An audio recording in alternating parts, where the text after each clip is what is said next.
The interview with Jeremy Jeffries is the first one that we recorded for this podcast.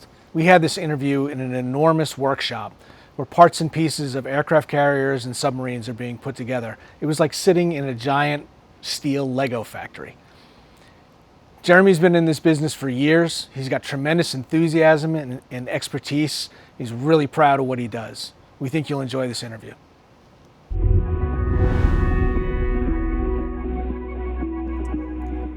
It's springtime in Hampton Roads. This is the season when high school seniors are starting to think about what comes next. Prom, graduation's coming up. Certainly the students are thinking about it, the parents, the other influencers are thinking about what's ahead for me, for my kid, for somebody that I care about. Some of those kids are gonna pick college, some are not sure. Take me back to 18-year-old Jeremy Jeffries. Where were you in March of your 18th year? Where was your head? What were you thinking about doing? So actually at that point I had already pre-enlisted in the Navy. So I was, at that point I was looking forward to going down to MEPS and actually signing the paperwork and heading off to boot camp. Tell me what MEPS is. So MEPS is the pre-staging point for anybody that is going into the military. It's the location where you do your physicals, you do all your final paperwork prior to going off to the Navy. Is it the Military Entry Processing Station? That's exactly what it is. That's a frightening sounding acronym, isn't it?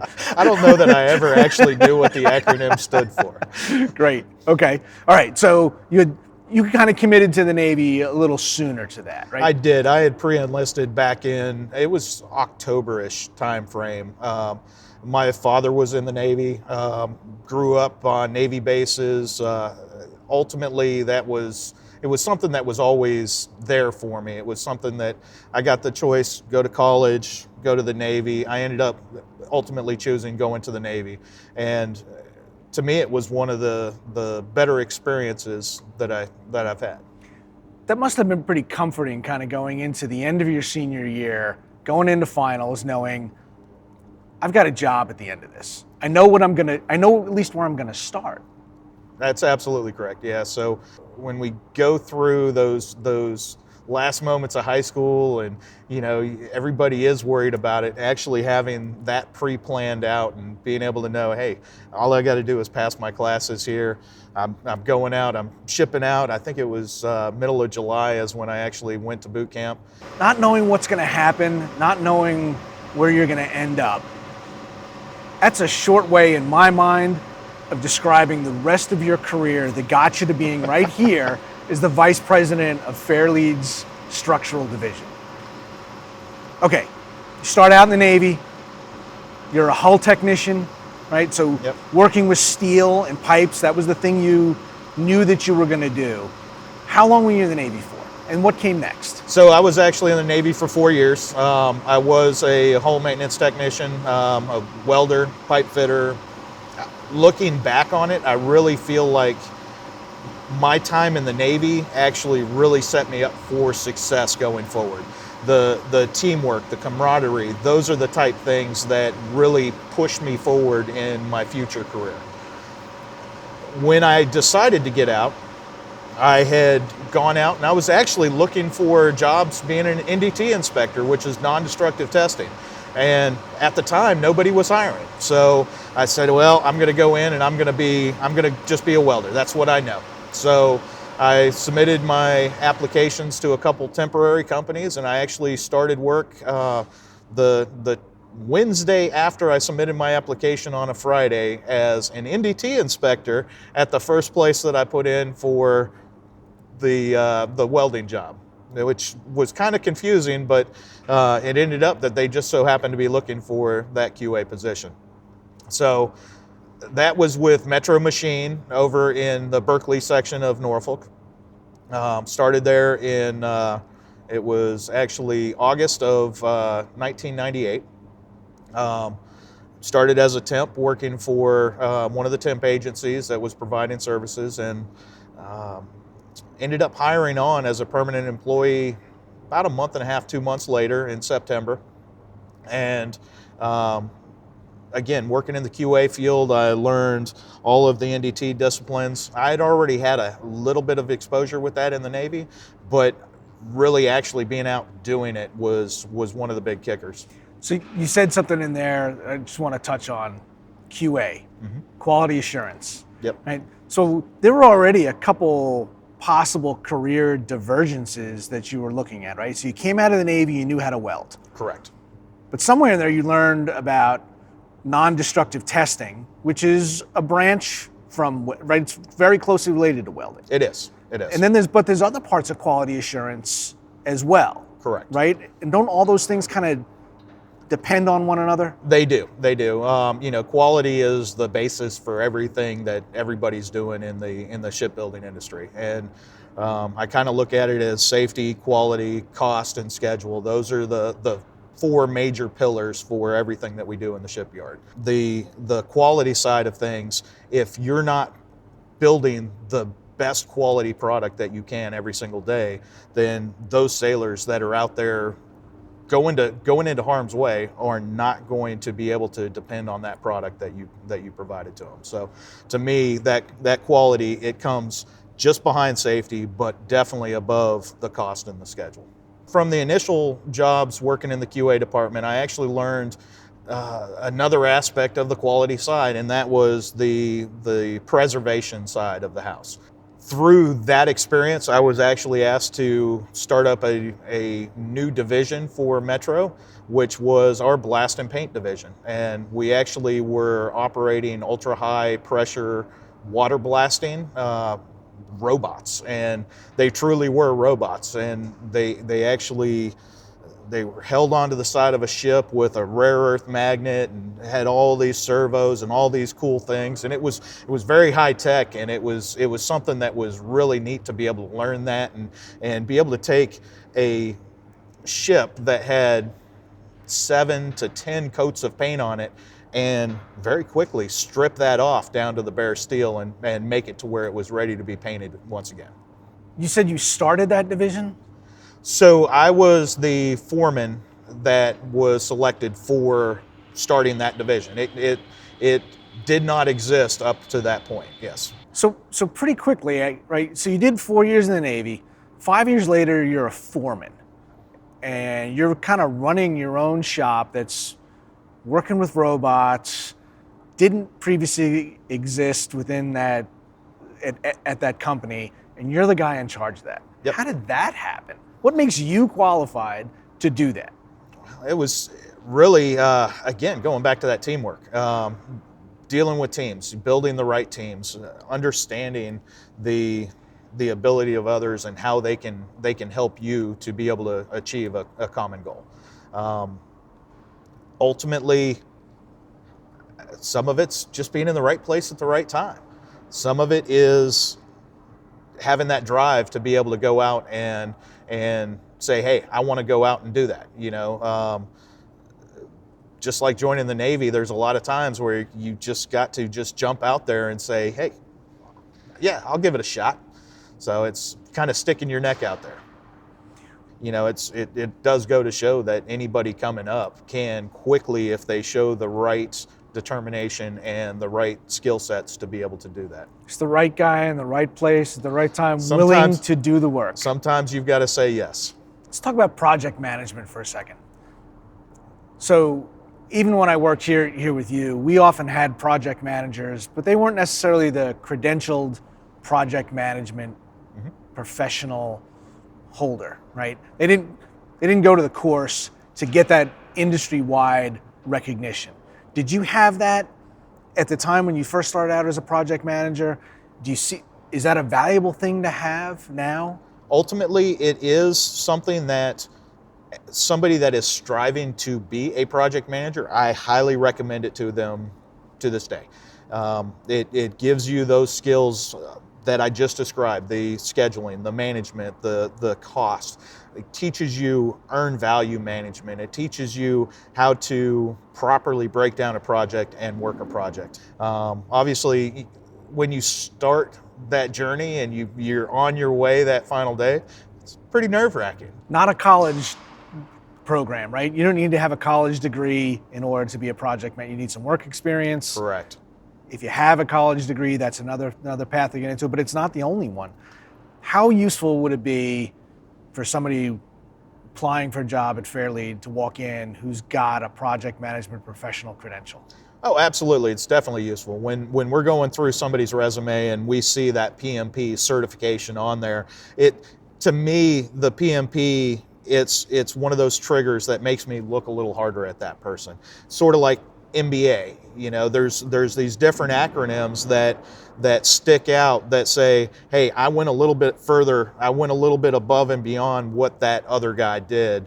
And, you know, anybody can say, hey, I'm a project manager, but when you've actually got that certification behind that, it actually gives you that at least that additional look. But once I start talking to you, I know that you have that experience to know what does EVMS stand for. That's Earned Value Management System. You've got the ability to lay out a schedule and work to a schedule.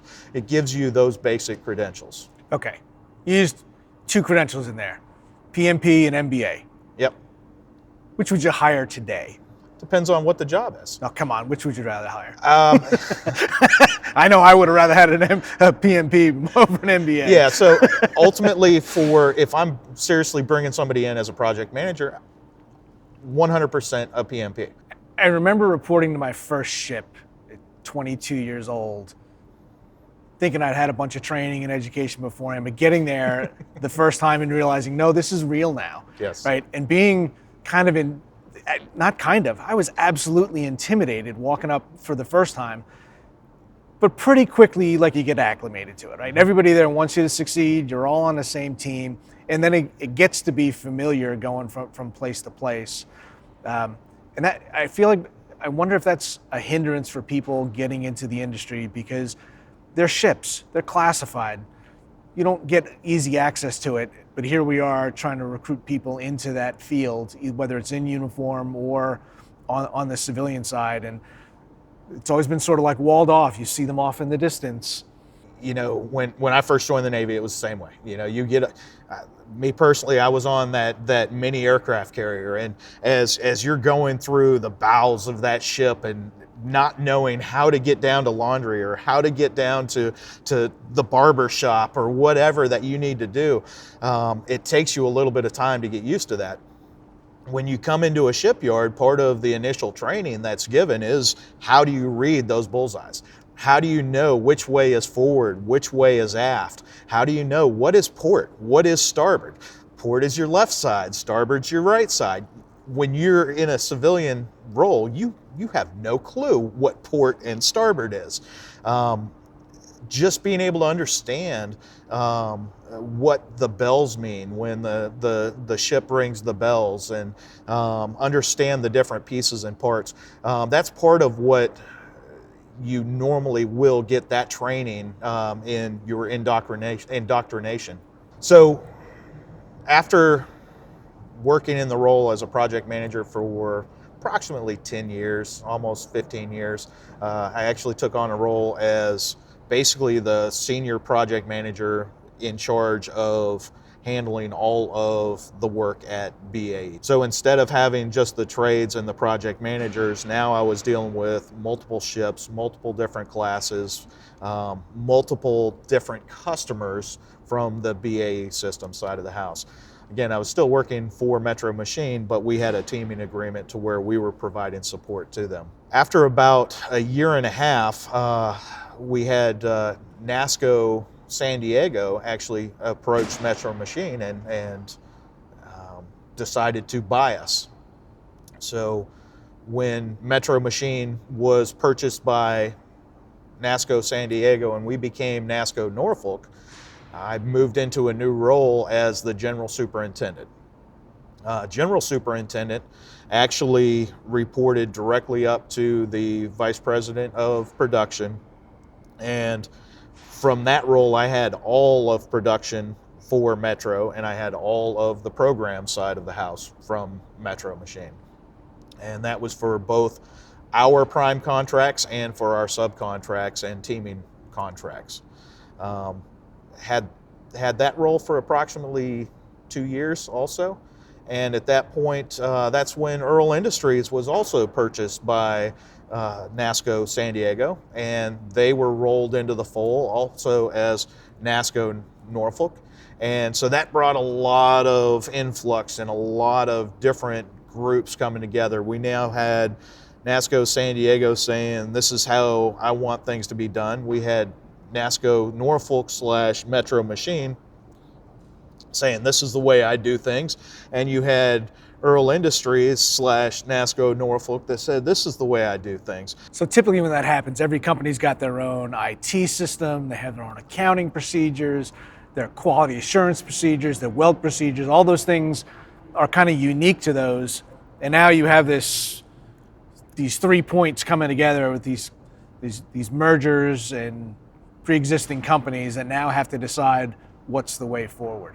That's absolutely correct. And there were a lot of meetings, a lot of trying to decide, do we use this process or do we use this process? Do we take the two of them, put them together and make a better process? We actually had a saying, and this is going off of memory, but I believe it was 1 + 1 = 4. The idea was that by bringing the two companies, Earl Industries and Metro, together, we would make a better company in the long run. Does that create opportunities for people when things like that happen? So that's exactly what happens. At that point, I was actually asked to go up and take over the scheduling department. Scheduling was completely different between the two different companies. What we were able to do was then combine those two organizations and come up with a new process and a new procedure going forward that actually was born out of the combination of the two. So I started as the scheduling manager and ran the scheduling department for NASCO Norfolk. That was a very, very tough learning experience because, yes, I had used Microsoft Project, but I had not used any of the higher level scheduling software at that point. I had to go through and learn that on my own, teach myself how to use that software, and not only be able to teach myself how to use it to where I was proficient, but the folks below me had to know the processes and the procedures to be able to use that. How did you teach yourself how to do that? Google. Really, Google is your friend on a lot of this stuff. Google has been great in the fact of being able to say, I know this program, whether it's Excel or Primavera or Microsoft Project, you know it can do that. Well, somebody's already asked that question. Go on Google, ask that question, and now with ChatGPT, it's even easier. You can ask complex questions and it'll normally give you the answer that you're looking for. You're using ChatGPT now. Absolutely. To solve problems. Absolutely. There are multiple times that I will be deep in an Excel spreadsheet and I'll say, I know this can do that. I can type in exactly what I want from ChatGPT and it'll tell me exactly how to do that. That's amazing. For the kinds of skills that people would have to sign up for a course to sit through hours or days to distill out that 1 or 2 pieces of information they need, ChatGPT and YouTube are really answering a lot of these questions. Absolutely, absolutely. It's a free resource that everybody should be trying to use. And even as you're looking at what is a DDG, go on the internet. The internet actually has everything about a DDG there. You can figure out, what is a forecastle, what is the stern of the ship, what is the bridge. Everything's there. There's information there. Ask the questions and the answers will be presented. It may not help you find the laundry on laundry day. It won't. You still need your mentor for that. Okay, so lead scheduler. Yep. Then what? So from scheduling manager, I then moved into estimating, and that was actually a somewhat of a natural transition because as a project manager, you're constantly looking at how am I going to do this job? What resources am I going to use to do that job? And what's it going to cost me to do that job? So ultimately, as I progressed through at Metro Machine, I had a lot of responsibilities of reviewing bids and working with those estimators, working with the schedulers, working with the programs teams, and it allowed for a natural transition for me to go in and again kind of revamp the way that we did the estimating. I didn't have as much revamping that we had to do, but we did come online with new systems while I was there, working with electronic estimating procedures and different things. It was a great experience. It gave me a broader knowledge of contracts and contract negotiations and the different aspects that I hadn't had to that point. Okay. So Great. from my estimating manager position, I had the opportunity to come over to Fairlead at that point. I came over to Fairlead working for you at the Fairlead Boat Works facility over in Newport News. This is a good time to say best career shift you've ever had. I'll put it in there for you. Go ahead. All right. I'll find the words. No, it was. It really was. It was a great career shift. I came over as the director of operations, and it was, again, it was jumping out on the ledge. You know, I'd worked at Metro Machines / NASCO for 20 years, and all of a sudden I was going to a new job. I was going from working on these giant gray-hulled ships to working on these little gray-hulled ships, you know. And when I say little, they're still 110 foot long, 220 tons, you know, they're still big vessels, but it's a different vessel. You know, when you go on to those, you're now having to navigate narrow, small compartments, whereas on the bigger ships, it's, you know, giant engine rooms. So it was nerve-wracking coming over there. Really enjoyed my time there in the yard. It was a learning experience that I'd never dealt with commercial customers. And now I was dealing with military customers from the Navy, from the Army, from the Coast Guard. And at the same time, I'm dealing with commercial fishermen, commercial tugboats, all the fun experiences that come with that.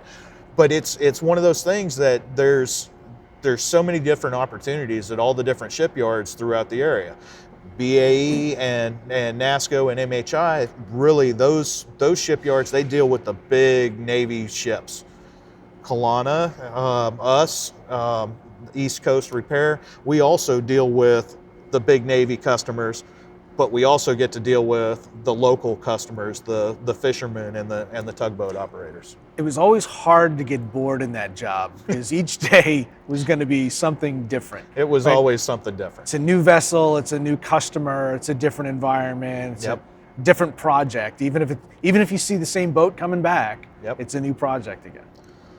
Yep, that's for sure. And there were always opportunities. You know, that's again kind of going back to that saying yes. You know, that's how I came over and started working at the structures division and started building the structures division. That's the way I want you to put it, because you didn't come over to work in the structures division, right? You created the structures division. The camera can show behind you these are sections of aircraft carriers that are coming together, right? Yep. The world's most powerful warships are built right here in our backyard, literally feet behind you right now. Yep. This didn't exist when you and I started at Fairlead. No. And within 6 years now, we've gone from none of this to now you're building sections of aircraft carriers. Yeah, I don't like to brag on that stuff. So. This is the time to brag a little bit. I know. Let me give you a lead here. All right. You stepped in to create a division at Fairlead that the company wanted to do, right? The legacy of this company had worked on aircraft carriers before when we were part of Earl. We wanted to get back into that business because we liked it, because we recruited the talent that could do it. But no small part of that was because the nation needs it. Absolutely. Right? Yep. There's not enough there wasn't enough capacity at the time. There still isn't. And we needed somebody to stand up this division to do it. Yeah. We found Jeremy Jeffries. Yeah, so like you say, Earl Industries actually helped to decommission CVN 65. That was the old Enterprise. Now I'm building CVN 80, the new Enterprise in this facility. Earl Industries has had the hand in the decommissioning and the rebirth of the new Enterprise. Ultimately, Fairlead looked to the industry and saw that at some point there was going to be the need for additional support in building the aircraft carriers. We saw that there was going to be the need for supporting building the Columbia-class submarines. There was going to be the need for supporting the Virginia-class submarines. Here at Fairlead Structures, we are currently working Columbia-class, Virginia-class, and the CVN class of United States warships that everybody thinks of Electric Boat. Everybody thinks of Newport News. We're Portsmouth, Virginia, and we are building warships at this point. How many years is that going to last? So right now, I would say very conservatively, it's going to last at least another 60 years. 60 years. Yeah. 60 years. As you're going through and you start to understand the fact that the Nimitz carriers have to be decommissioned and replaced with the Ford-class carriers, and it takes anywhere from 8 to 10 years to build each Ford-class carrier. Currently, we're working on the third Ford-class carrier. If it's a 10-year cycle for each of those carriers, then you're looking at least another 10 aircraft carriers that are going to be built. So that's at least that, 30 years or more that we're going to be out there doing more and more and more. That sounds a little bit like job security. It's definitely job security. This business isn't going away, is it? No. In fact, right now there's not enough talent in the industry, and we're constantly looking for more. How many people have you hired? How much has the company grown since you started the structures division? So the structures division started as me plus one. We have currently got up to just over 85 employees, and over the next 6 months, I'm looking to be grading up to close to 150 employees. My intent is to maintain at about that 150 employees at least for the next 2 to 3 years, and then to continue to step up and grow as we develop new facilities and bring other processes online. Those people that you need to hire, how similar are those career path opportunities to your own? Oh, they're identical. I mean, I truly feel that, even if it's an electrician's mate in the Navy, they've got that teamwork, that experience to be able to say, hey, I want to be part of that team.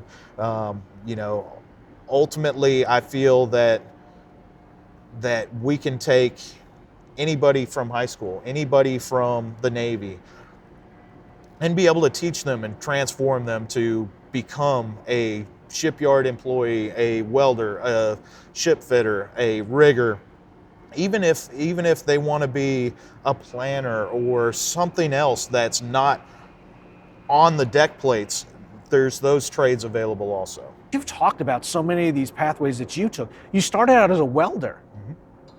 And that's a great job. You could still be welding today if you wanted to, couldn't you? Yep, absolutely. Yep. Yet you've had all of these other opportunities. Is that really unique to you? No, I don't think it's unique. I think it's something that everybody is going to experience throughout their career. It's just being able to say yes and being able to step off that ledge and understand that you may not know exactly what's going to happen in the future, and you may not know exactly how you're going to get there, but trust that working with others and working and asking the right questions and working hard is going to bring you to the proper conclusions to be able to complete your journey. Jeremy, you've been telling us about your career path, unique to you, but not unobtainable. It's a path or something similar to it. There's an opportunity for somebody else to create their unique path through this shipbuilding, ship repair. Is it fun? Do you like what you're doing? What do you tell 18-year-old Jeremy Jeffries out there today saying, I don't know what I want to do? Well, I love it. And actually, I'll tell you what I tell 23-year-old Jeremy Jeffries, my son. He actually works with us at Fairleads now. And he's now moving into another role because, you know what, he said yes. It's another role that he's going to be helping to develop systems and develop the project management tools behind the scenes from the IT side of things. So it's, like I said earlier, it's not just the guys that are out welding and ship fitting. It's all the guys that and girls all throughout that we need to be able to support us. We kind of see it as a wheel and spoke system. You know, ultimately the hub of that entire wheel, that's the welders and the ship fitters and those guys on the deck plate. But if they don't get the welding wire when they need it, or they don't get the steel when they need it, they can't put that together. So you have to have all that support of everybody around that wagon wheel supporting that hub.